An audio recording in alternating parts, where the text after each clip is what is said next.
very happy to be back and to be bringing you episode 3 of my book, Life After Depression, today. I hope you're all keeping well and keeping safe and that your families are all safe as well. I know it's a difficult time coming up to Christmas, but what can we do? We've just got to make the best of it. I live in South Africa in a place called Port Elizabeth, and we've been identified as a hotspot. So, our restrictions are much heavier at the moment. They've just closed down all our beaches and parks as well. And you probably know that this time of year in South Africa, it's summer. So, not great. But we'll get there. All be fine. But I'm looking forward to bringing you episode 3 of my book. So, here we go.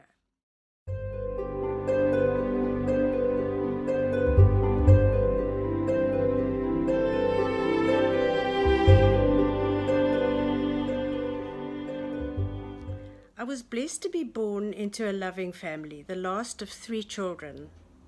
I was the baby of the family by 7 years and enjoyed the love of my brother and my sister and the absolute devotion of my parents. My childhood was a happy one, filled with good memories of school, church, neighborhood friends, Mom having lunch ready for me when I got home from school, and knowing my dad would always come home at night, and the knowledge that I was loved.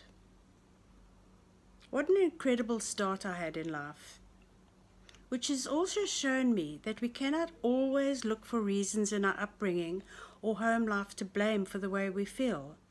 Yes, in some cases one can be left scarred by childhood trauma, which manifests itself as depression, but that was definitely not the case with me. And you need to be very careful if there was anything in your upbringing, teenage years or adult life, that has left scars. Are you dealing with them, or are you masking them? How are you masking them? With medication? With alcohol? With other addictions perhaps? On the other hand, also be careful that you don't dwell on matters in your past that are not really an issue, and disregard the possible necessity for medication. I was married for 28 years to the second boy I ever knew. We had a somewhat brief and passionate relationship. I fell pregnant at age 17 and we got married. It was without a doubt the scariest time of my life. Before I knew what was happening to me, the wedding plans had been made and I was walking down the aisle 1 week later. The young girls today seem to have so many choices. In my day, you got pregnant, you got married. Without going into too much detail, as that is not the reason for the sharing. My husband and I never had a good marriage, and we outgrew each other emotionally and in every other way over the years. Even though I was afraid of what I was going into, I felt so grown up at 17 and I was sure that I could handle everything. When I think back now, I was such a child. I now understand why my mom was so distraught about her baby getting pregnant and getting married. But like lots of couples, we mostly kept our incompatibilities to ourselves and got on with our lives, bringing up our 3 beautiful children, working hard to make ends meet and having our individual and a few combined interests. I was always aware we did not have an ideal marriage, but I also knew of some couples with marriages much worse than ours. So I told myself to be grateful for what I had. In retrospect, we were so bad for each other. We never brought out the best in each other. I blamed him for a lot of the failure in our marriage, and I now realize that he needed something that I could never give him, and vice versa. Anyway, eventually the marriage ended, but only after my parents died. Divorce had never been an option for me before. I grew up in a staunch Catholic family. Mom and Dad were married for 54 years by the time my dad died. Divorce was a rude word in our home. You made your bed, you lie in it. That was the attitude I was brought up with. My mom would talk about a couple who had got divorced in hushed tones. So how on earth could I get divorced? I told myself I owed it to my parents to stay married. My sister had already got divorced. Heaven forbid that I should do the same thing. How lucky for me I had some noble reason for telling myself I had to stay in my marriage. I'm a Catholic, I said. I can't get divorced. Or it would break my parents' hearts if a second child of theirs got divorced. In truth, I was too scared to get divorced. I didn't have the courage to live alone. I'd tried it once, leaving him after 16 years for a couple of months and even getting my own apartment for myself and the children. But I went back. I had suffered from depression for so many years I was convinced that if I got divorced, I would fall to pieces. So I went back. I'd become used to feeling like I could not cope with as much as others. I'd even heard myself described as emotionally frail once. Obviously, I would never cope.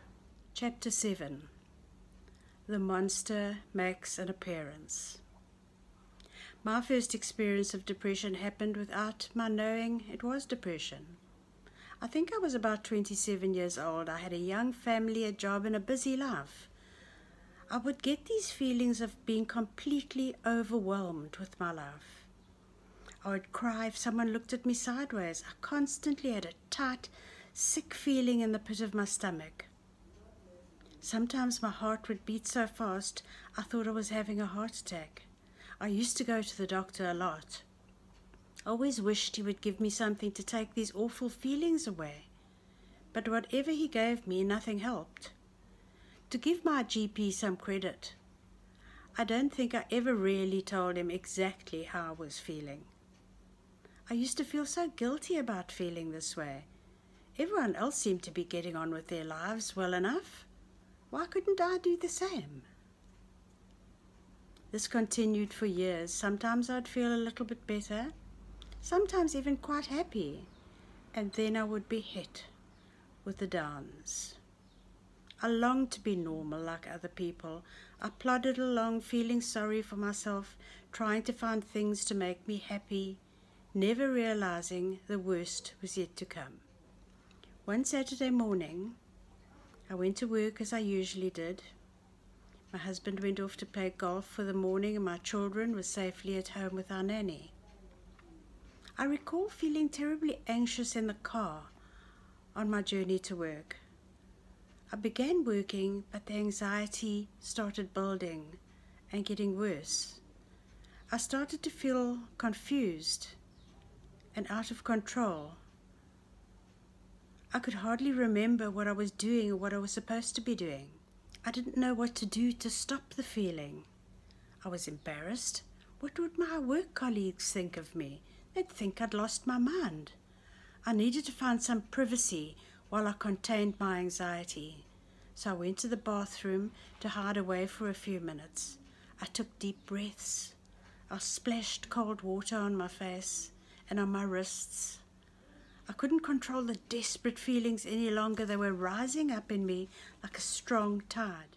What am I going to do? I can't call anyone and let them see me like this. We had a rest bed in our bathroom, so I thought it would be a good idea if I lay down for a while. That is the last I remember for 4 days. The next memory I have is being in hospital. I asked the nurse how I had got there. She told me that I'd been brought in 4 days earlier. I've absolutely no recollection of that time, and it still haunts me today. That I talked, I ate, I went to the toilet, I functioned for 4 days, and I don't remember any of it. Apparently, this is a classical symptom of a breakdown. It was explained to me later that one's mind can only cope with a certain amount of anxiety, and kindly, I suppose, if that level is exceeded, it shuts down completely to allow one to regain some sense of balance. My hospital stay was a complete blur. Days of being taken for daily drips, containing some sort of drug that left me feeling like I was floating on air and didn't know my name. When that wore off, I would come down with such a thump I couldn't stop myself crying uncontrollably. The feelings of panic and hopelessness were overwhelming. My family visited me regularly and a few friends, but I never saw my children during that stay in hospital. And to be honest, I think I was too confused to even miss them. Poor little souls, they must have missed me so much during that time. I have fought off feelings of guilt towards my children ever since that time. I'm so aware that they were left in the care of their nanny and their grandmother too often. At that time, I wanted so badly to be a good mother to them, but I felt sad and withdrawn and all consumed by my condition. I remember times when I was lying on our bed and I could hear them in the rest of the house talking, laughing, playing. I wanted to get up and talk, laugh and play with them, but I just could not. I did not have what it took to do so. I'm extremely sorry for this, and I know that depression not only left me feeling overwhelmed and unable to cope with my life, it also robbed me of precious times with my children. If anyone reading this feels the same guilt towards a family member that I've felt, my advice to you is to apologize to them. It's not easy to do, and even more difficult for the person being apologized to. How do they forgive someone for something they didn't mean to do?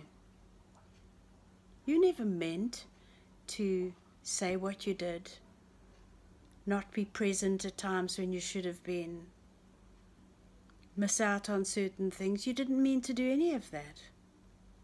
But insist on your apology being heard. It will also aid you in your healing process.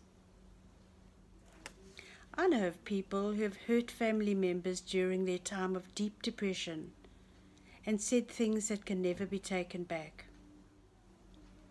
If you are one of those people, that's history. There's nothing you can do to change what happened, but you can apologize for your behavior. It will mend fences and it'll make you feel better about yourself too. Even if you might have said some things that are even true, you can still apologize for talking about those issues in anger instead of talking about them rationally and calmly. Do not underestimate how hurt and helpless your family feel at this time. They all want to help and they have no idea how to do it. Whatever they do never seems enough for you, and sometimes they even appear to give up. It's not because they don't love you or care about you anymore. They're simply out of ideas. Chapter 8. After my stay in hospital, I went from one form of medication to another. I spent hours having stuff pumped into my veins. I embarked on exercise programs to take the depression away. I read all the self-help books on the shelf. I became deeply religious, attending church meetings, prayer groups and Bible studies, everything on offer. I had my hormones checked. I had my hormones rechecked. I changed my eating habits. I consumed too much alcohol. I stopped drinking alcohol. I got a new house. I lost weight. I had plastic surgery. Nothing helped.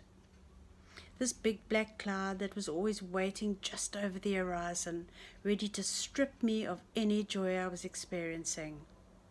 What could I do? My husband was quite enduring at first, but he was fast losing patience too. I could see it. After all, he'd never experienced depression, so how could I expect him to understand that when I started crying about something he might have done or not done, and totally overreacted, it was because I was out of control of my emotions. Even I never really understood what was happening to me at those times. I just wish I could have really explained to him what I was going through instead of feeling like such a loser. People who don't understand depression battle with the concept of it. I know. At that time, some friends felt it was really time for me to snap out of it. Just don't think about it, they'd say. Keep yourself busy.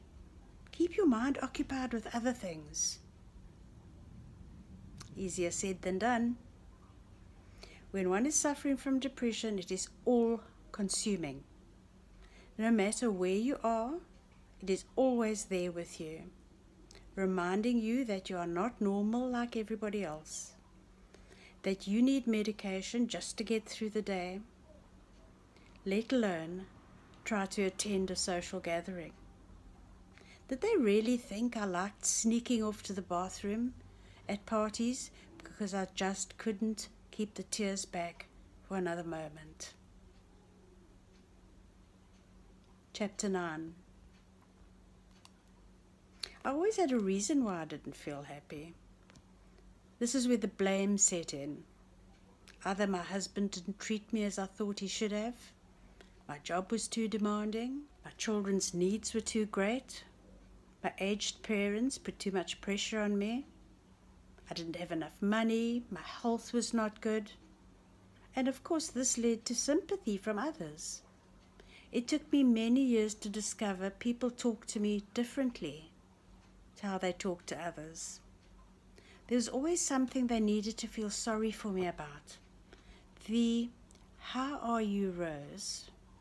was said with such sympathy because they automatically knew how burdened I was.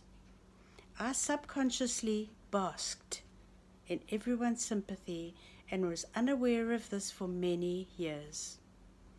It took a long time and some very serious practice on my part to break that cycle. I'm very grateful to my psychologist for having the courage to point this out to me and for helping me to overcome it. Today still, I have to remind myself that I can get just as much attention sharing a happy, joyful story as I can sharing a really sad one and having everyone in tears. Positive attention leaves a much nicer feeling than negative attention, but it takes practice. It was about that time in my life that I started seeing a psychiatrist and a psychologist regularly, which was long overdue. I must have had hundreds of consultations. I don't know, I've lost count. If anyone ever tells you psychologists and psychiatrists don't help, tell them they don't know what they're talking about. If you don't receive help from these doctors who specialize in this condition, it's because you haven't found the right one yet, not because they don't know what they're doing or they can't help. If you feel you haven't found the right one, look for another one. Look until you find the person that's a good fit with you and who you know is going to help you back to health, or to at least lead a semi-normal life. I received some of my best help with my depression that I could have wished for from my psychologist, and this was made possible by correct medication prescribed by my psychiatrist. My psychologist gently got me talking about my life. For the first time, I talked about issues that I'd been too embarrassed to talk to anyone about before. I talked, and during this talking I realized I'd become very afraid of life. Outwardly I appeared to be in control of my world, but inwardly I was fearful of absolutely everything. I'd even begun to rehearse whole sentences in my head before saying them out loud, just to be sure that I'd not be saying something that would cause a confrontation. When my husband and I went out, I would ask him to stay at my side. I was afraid to be left alone, even in company, in fact mostly in company. I would practice what I would say if someone came and stood or sat next to me. I was becoming more and more afraid. This fear had made me scared of other things completely unrelated to depression as well. As an example, I was terrified of heights and would become quite hysterical if someone even stood too close to the end of a balcony. I would wake up in a sweat in the middle of the night, imagining my children falling or being thrown from great heights and me not being able to save them. I was terrified of doing anything adventurous, like rock climbing or going on a fairground ride. My fear of life had found somewhere to manifest itself. I remember one day when a group of us were at a seaside resort and everyone climbed down a rock ledge to the beach below.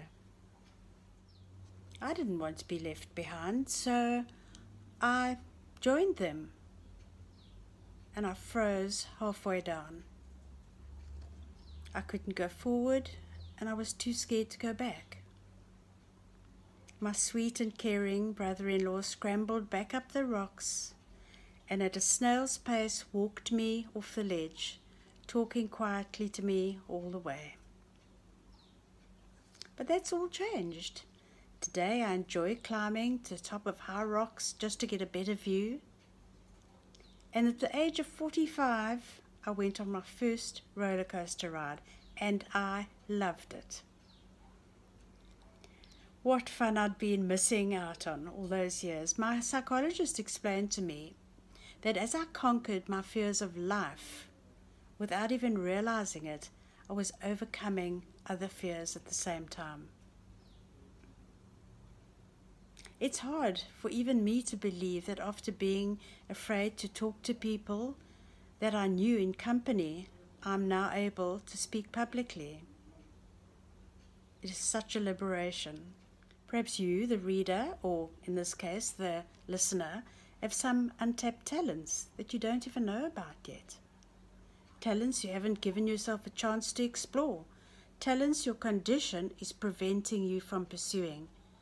Perhaps there are activities that you don't take part in either. Don't despair. You will. You will enjoy life again. And you will do all those things that you stopped doing. And you will do some things that you've never even done before. I hope you've enjoyed this episode, and I look forward to bringing you my next episode. Until then, bye for now.